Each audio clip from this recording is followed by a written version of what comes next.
प्रिय छात्र नमस्कार, आप सभी का स्वागत है आपके अपने YouTube चैनल ऑनलाइन मैथमेटिक्स 2.0 पर। दोस्तों मैं हूं अभिनंदन सर।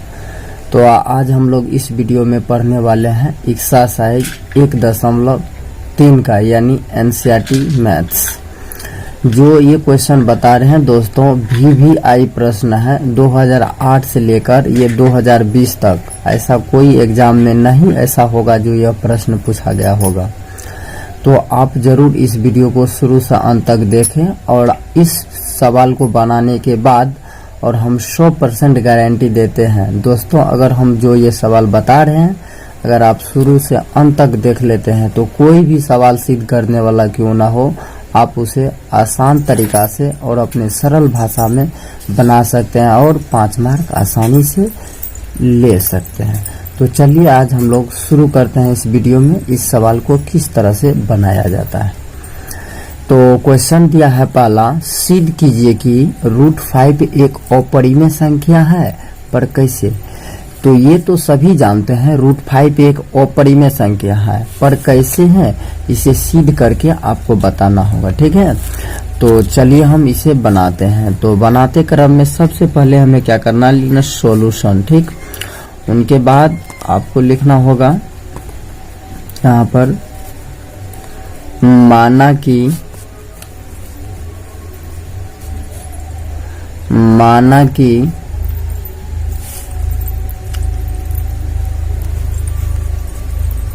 √5 एक परिमेय संख्या है, परिमेय संख्या है। देखिए ये क्या करना है, क्वेश्चन में दिया है √5 एक अपरिमेय संख्या है। आपको गलती से यानी मिस से उसका उल्टा यानी विपरीत सोचना है। अगर अपरिमेय लिखा हुआ है तो आपको परिमेय मानना है, ठीक है ना। वो क्लियर हो जाएगा क्यों मानते हैं, किस लिए मानते हैं, ठीक ना। तो आपको लिखना है माना कि √5 एक परिमेय संख्या है। अगर परिमेय संख्या है तो क्या P/Q के रूप में होगा।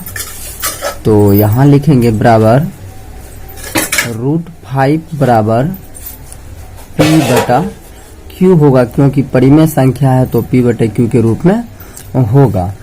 तो यहाँ पर लिखना होगा जहाँ P और Q सह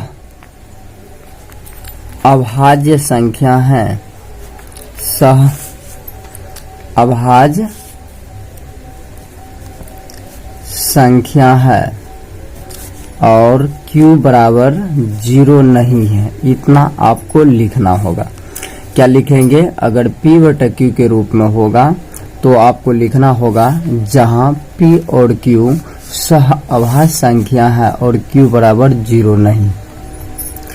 तो सह अभाज्य आपको लगता होगा सर ये सह अभाज्य संख्या किसे कहते हैं। तो सह अभाज्य संख्या उसे कहते हैं यानी वैसी संख्या जो P/Q के रूप में वैसी संख्या जो एक के अलावा स्वयं किसी अन्य संख्या से विभाजित ना हो, उसे हम क्या कहते हैं, सहअभाज्य संख्या। यानी आप मेरा लेक्चर वीडियो नहीं देखे हैं पहला, तो आप जाकर प्लेलिस्ट बना हुआ है, आप वहां से देख सकते हैं प्लेलिस्ट में जाकर, ठीक है। या फिर इस वीडियो के डिस्क्रिप्शन में उस वीडियो का लिंक मिल जाएगा, आप वहां से जाकर देख सकते हैं, ठीक है। तो चलिए हम आगे बताते हैं। अब क्या करना है, आपको इसे लिखते हैं फिर यहाँ से एक बार √5 बराबर P/Q लिख दिए। अब क्या करना है, आपको इसको लिखना है दोनों तरफ वर्ग करने पर, ठीक। इतना कर लेने के बाद कोई सवाल हो, इतना लिखने के बाद आपको लिखना है इसका वर्ग करने पर, यानी दोनों तरफ वर्ग कर देंगे तो आसान तरीका से बन जाएगा, ठीक ना। तो यहाँ पर लिखेंगे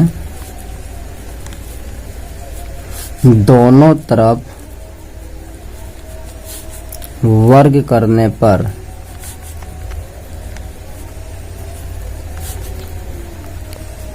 तो दोनों तरफ वर्ग कर देना, ठीक है ना। तो दोनों तरफ वर्ग करेंगे तो यानी √5 का भी वर्ग हो जाएगा बराबर तो बराबर और p बटा q का भी वर्ग हो जाएगा। ठीक है, यानी 5 का भी वर्ग हो गया और p बटा q का भी वर्ग हो जाएगा। तो स्क्वायर से रूट कैंसिल होता है, आप स्क्वायर से रूट कैंसिल कर दें तो यहाँ कितना बचेगा 5 और बराबर तो बराबर p का स्क्वायर बटा क्या हो जाएगा q का स्क्वायर हो जाएगा। अब हम एक बात जानते हैं, यहाँ क्या करना है वो समझते हैं। तो यहाँ हम 1 अगर मान लें तो तिरछी गुना हम लोग जानते हैं, इससे इसको करते हैं और इसको इससे करते हैं। तो 1 गुना p स्क्वायर करेंगे तो क्या होगा p स्क्वायर होगा, p स्क्वायर होगा कि नहीं होगा, बराबर बराबर। इससे इसको गुना करेंगे तो कितना होगा 5q स्क्वायर हो जाएगा। अब हमें क्या करना है, ये जो आप 5 देख रहे हैं इससे इस साइड लाना है, ठीक है ना। तो यानी यहाँ पर हम लिखेंगे p स्क्वायर, अब बट्टा में ये इस साइड चला आएगा 5, तो बचेगा क्या केवल q स्क्वायर और इक्वेशन नंबर ये आपका फर्स्ट हो जाएगा। ठीक है, तो एक बार आप फिर देखें, दोनों तरफ वर्ग कर दिए, स्क्वायर से रूट कैंसिल, p का स्क्वायर और q का तिरछी गुना कर दिया और इक्वेशन नंबर फर्स्ट निकालने। ठीक है, तो अब हम देखते हैं आगे। और इक्वेशन फर्स्ट जो निकला है वो है आपका क्या p स्क्वायर बटा 5 बराबर q स्क्वायर है, यह इक्वेशन नंबर फर्स्ट है आपका। तो हमने आपको क्या बताए थे, यहाँ पर p और q एक सहआभाज्य संख्या है। तो सहआभाज्य संख्या तो वैसी संख्या ना जो एक के अलावा स्वयं किसी अन्य संख्या से विभाजित ना हो। यहाँ तो 5 p स्क्वायर से भी विभाजित है और p स्क्वायर 5 से भी विभाजित है। कैसे, तो वो समझिए। यहाँ जैसे हम 2 बटा 2 लिखते हैं, क्या ये 2 से विभाजित है ना, 2 से 2 तो कैंसिल हो रहा है। क्या 2 का मैं वर्ग कर दूं तो भी तो 2 से विभाजित होगा। कैसे, 2 का वर्ग होता है 4, 4 तो फिर 2 से कटेगा ना, तो फिर भी कट रहा है। यानी इसका अर्थ ये होता है 5 से भी p स्क्वायर विभाजित है और p स्क्वायर भी 5 से विभाजित है। तो आपको लिखना होगा यहाँ p स्क्वायर 5 से विभाजित है,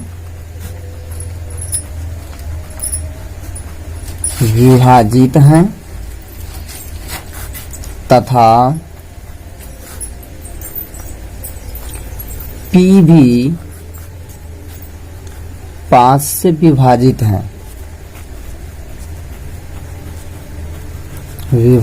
है, कहने का मतलब ये इससे विभाजित है तो ये भी तो इससे विभाजित होगा, वही बात ये लिखे हैं।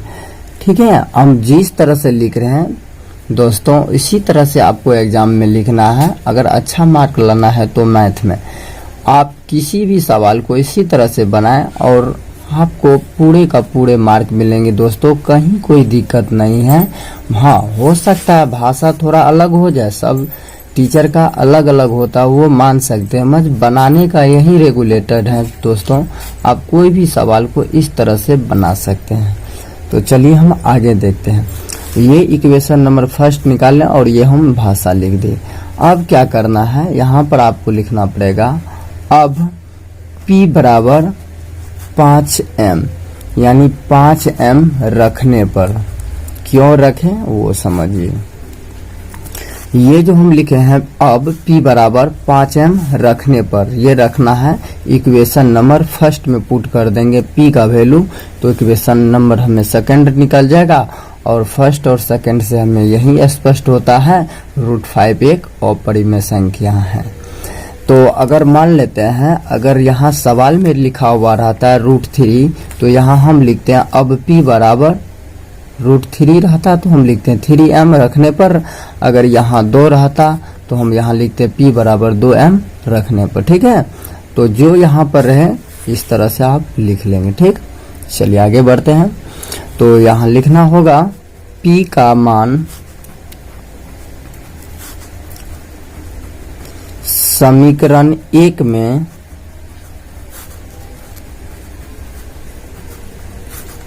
रखने पर, 1 नंबर के समीकरण में यह p का मान रख देंगे तो समीकरण नंबर 2 निकल जाएगा। ठीक ना, तो चलिए हम रखते हैं 1 नंबर समीकरण में पी स्क्वायर बाई 5 बराबर है क्यू स्क्वायर।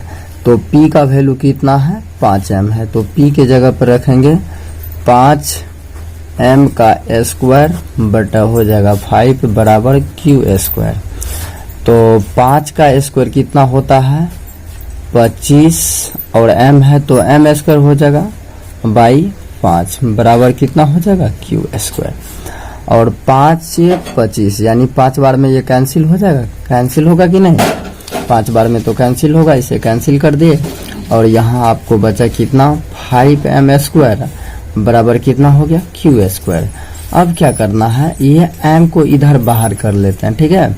m को बाहर करेंगे, ये बराबर का इस साइड है तो यहाँ बटे में चला आएगा, ठीक उसी प्रकार से हम लोग करेंगे फिर। तो यहाँ ये बराबर में है तो इस साइड चला आएगा यहाँ पर बटे में, तो हम लिखेंगे क्यू स्क्वायर बटे कितना हो जाएगा 5, यानी ये जो मेरा निकला है ये निकल गया इक्वेशन नंबर 2। और यही भाषा आपको लिखना होगा जो इक्वेशन नंबर यहाँ पर लिखे थे, क्योंकि यहाँ 5 भी क्यू स्क्वायर से विभाजित है, क्यू भी 5 से विभाजित है, आप देख लें। और यहाँ पर भी वही भाषा है जो हम 1 नंबर समीकरण में लिखे थे, पी स्क्वायर 5 से भी विभाजित है, वही प्रकार यहाँ पर भी है, क्यू स्क्वायर 5 से भी विभाजित है और 5 भी क्यू स्क्वायर से विभाजित है। तो चलिए हम लिख देते हैं, आपको लिखना होगा यहाँ पर क्यू स्क्वायर 5 से विभाजित है, क्यू स्क्वायर 5 से भी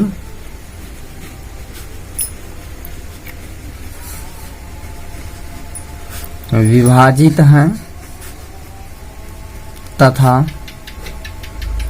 5 भी क्यू स्क्वायर से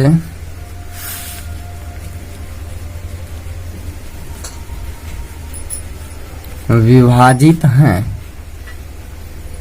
और इतना लिख देने के बाद अब दोस्तों अब एक बात देखें, हमने पहला क्या माने थे वो देखते हैं। हमने पहला बार में माने थे यहाँ पर जो माना कि √5 एक अपरिमेय संख्या है जहाँ p और q सभाज्य संख्या होना चाहिए, पर ऐसा तो नहीं हुआ और इक्वेशन नंबर 1 में भी वही निकला और हमें इक्वेशन नंबर 2 से भी यही मिलता है और दोनों एक दूसरे से विभाजित हो रहा है। तो हमने माने थे यानी √5 एक परिमेय संख्या है, पर ऐसा नहीं हुआ। परिमेय संख्या तभी होता जब केवल एक ही संख्या से कटता और उनके अलावा किसी अन्य संख्या से नहीं कटता, तो हम जब समझते हैं यह √5 एक परिमेय संख्या है, पर हमने जो माने वह साबित नहीं हुआ। तो आपको लिखना पड़ेगा अंत में, यानी समीकरण 1 एवं समीकरण 2 से यह स्पष्ट होता है कि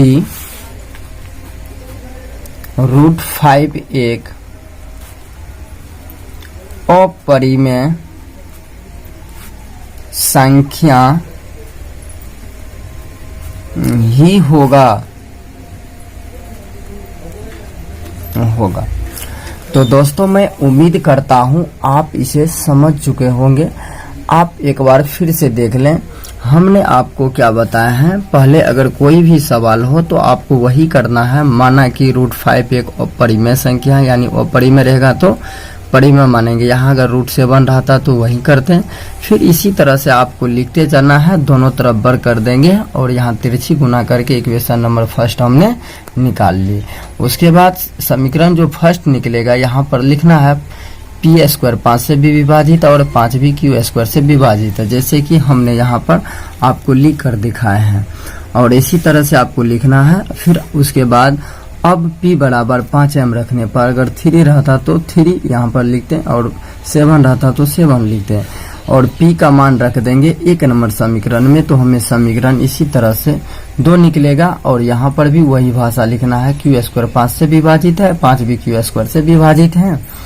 और अंत में यह लिखना होगा समीकरण 1 एवं 2 से यह स्पष्ट होता है कि √5 एक अपरिमेय संख्या है, क्योंकि परिमेय संख्या तभी होता जब यह p/q के रूप में होता और केवल एक संख्या से घटता।